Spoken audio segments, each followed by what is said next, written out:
اف ساله زیاتر 4000 و 4480 نه باورم نزدیکی 4500 آنم حولاتین هرما کوردستانی شنو ظالمان در بازی ولات السعودية دبن شبو أداكنا فريضة حجي برقي أسماني وزميني بو ريا أسماني وقت قلتي وريا زميني شكو أفصالة ريا زميني و با چند سال بو نبون لبزميني چوينه گشت نوي داري بسلامتي جي از بارم چندك ماينه هشتانه چوينه لأفصالة يعني نزي 5000 ولاتين هرما كردستان دشنا سعودية جبو أداكنا فريضة حج حتما الوداري توشي بري كفتن عند بن توشي نخوشي عند بن هنده كنا هنده جار ماندوبونا دور كفتنا و جوالاتي يك جوان هاولاتيان كو خلق حلب جو من اما جا بيكري توشي جلطيا مشي ام زانيان زيادت لسر تندرستيا و آفرتي ام جي حجاي ور بگين هر وهاب شويكي گشي لسر پروسيا حجي كي ور بگين گفتگو كاين لەگەڵ بەڕێز شێخ نیاز نەقشبەندی بەڕێوەبەری گشتی حەج و عومرەی هەرێمی کوردستان بەڕێز شێخ نیاز سڵاوتان لێبێ تۆم کاتتان باش بەڕێز شێخ نیاز بەخێر بێ بۆ کوردستان 24 هیوادارم باش و سەلامەت بن حاجیەکانیش هەمووی باش و سەلامەت و تەندروستیان باش بێتن سەرەتا با بزان بین تەندروستی ئەم حاجیەیە چوونە ئەمەی خەڵکی هەڵەبجە کە تووشی جەڵتەی مێشک بووە عباس سلام لجناب لهاوري عزيزي شفت لسلام لسجام بنيراني كناري الاستثمار وسلام لخلصي هرمي كردستان لساري مكي فيروزة فاز وخواي جورا دوای ئەوەی کە لە میانەی شەش ڕۆژ سەرجەم حاجیانی هەرێمی کوردستان بە ڕێگای ئاسمانی گوازرانەوە لە بۆ مەکەی پیرۆز و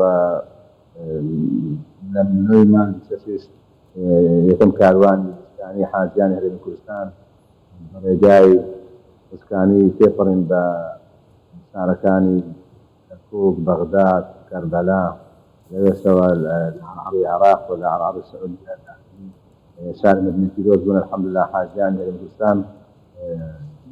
سەلامەتن تا بەخێر یعنی تەندروستیان باشە کەسی سەرتەنجیدان بەڵام بەداخەوە هاوڵاتیەکی شاری هەڵەبجە یان سلێمانی خەڵکی هەڵەبجەی مصاب بوو بە جەڵتەی دەماغی الحەمدولله دوای ئەوەی کە داخلی خۆشخانە کرا بە جێرەی تەقریری سەرۆکی هەرێمی کوردستان کە ئەمڕۆ بۆ ئێمەی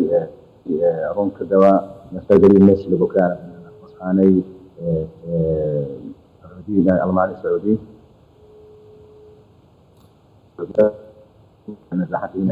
بەڵام تا دۆخی ئاسایی دەبێت عنایە مەخصوصەیە دەوارین لە ڕۆژانی داهاتوو تەندروستی بەرەو باش و صحەتی لە بۆی بەڵێ زۆر باش ئەو حاجیانەی لە هەرێمی کوردستانەوە گەشتیان کردووە بە مەبەستی ئەنجامدانی فەریزەی حەج ژمارەیان چەندە تا ئێستا چەندیان گەشتوون و چەندیان ماوە بگەن طبعا وەکو پێشتر ئامادەم کردە بە دوو ڕێگە حاجیانی هەرێمی کوردستان گەشتیان کردێ لە بۆ عەرەبستانی سعودیە ئەوانەی کە بە ڕێگای وشکانی سەفەریان کرد 690 حاجی 15 حەملەی حاجیانی هەرێمی کوردستان سەفەریان کرد ئەوانەی کە بە ڕێگای ئاسمانی سەفەریان کرد ژمارەیان 3995 حاجی بوو واتە کۆی گشتی حاجیانی کە ئەم ساڵ لە عەرەبستانی سعودیە لەلایەن بەڕێوەبەرایەتی گشتی حەج و عومرەی هەرێمی کوردستان و وەزارەتی ئەوقاف کاروباری ئاینی سەرپەرشتی دەکرێن و کاروبارەکانیان ڕێ دەخرێت بۆ ئەنجامدانی فەرزەی حەج بریتیە لە 4685 حاج باشە شێخ بە خۆ دەزانی پرۆسەیەکی قورسە پرۆسەیەکی ئالۆزیشە تۆ نزیکەی 5000 هاوڵاتی لە وڵاتێک ببەیە وڵاتێکی تر تا خزمەتیان بکرێتن وەکو پیوەست یان وەکو ئەوەی هیچ نوقسانیەک کەم و کورتیەک نەبێتە هەندێک زەحمەتە بەڵام با بزان بین لە پرۆسەی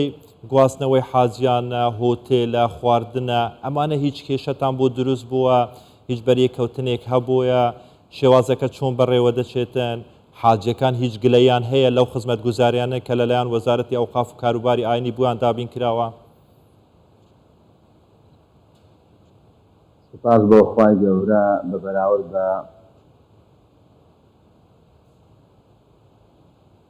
سالانێک بەدۆخی حاجیان هەرێمی کوردستان بەدۆخێکی سەقف نازانێتەوە نییە بە تەواتی دەنگی شێخ نیاز ناگات واسرانەوە خستەکانیان زۆر دامەزراوی پێک بوو هیچ ڕاکەوتنێکیان تاخیرێک لە قسەی گواستنەیان ڕووی نەدا تاخیر بن ساڵانی زۆرجار بە حکمی ئەدوایان بە هەندێک بارودۆخ تاخیر بوون لە گواستنەوەیان لە گەڕانیان دەبوو ئەم ساڵ هیچ نەبوو هەروەها لە پرسی خواردنش الحەمدولله سار خواردنەکەیان تا ئەو لەحظەیە گەڵجناوتان دەکەین حاجەکان لێ مەفتاحن ولا سوێنی مانەوەس لە ڕاستیدا سوێنی مانەوەی حاجیانی هەرێمی کوردستان ئەگەرتی لە بیت دوورە پێویستە بە پاس بگەنە بیت و بچنە مەسجد الحرام بەڵام زۆر بە شێوەیەکی جوان و بە جەدول و بە تەنظیمێکی جوان بەڕێ دەکرێن لە بۆ بیت و دەگەڕێنەوە لە بۆ شوێنی حەوانەوەی خۆیان ئەوەی کە دەکرێت حاجیانی هەرێمی کوردستان لە دۆخی خزمەتگوزاریەکان کە بەڕێوەبەراتێکی حەج عومرە هەرێمی کوردستان بۆ وەزارەتی ئەوقاف کارباری ئاینی پێ هەڵسراوە تا ئێستا جێگای ڕەزامەندیانە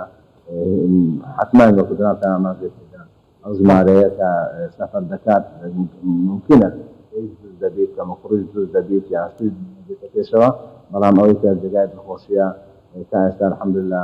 هیچ گلەیەک و هیچ کەم و کوڕێکی وانە هاتە پێشەوە نەتوانێت معالەجە بکات. بەڵێ بۆ ئەنجامدانی فەرزەی حەج ئەمساڵ حکومەتی هەرێمی کوردستان تا چەند هاوکاری حاجیانی کرد لە تێچووی گەشتەکانیان؟ طبعا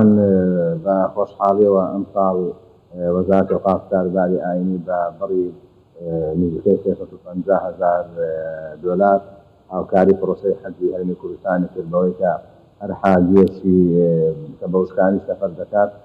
وەزارەتی ئەوقاف کارباری ئاینی پێشووی یان بڕی 73 دۆلاری وەکو هاوکاری جیاتی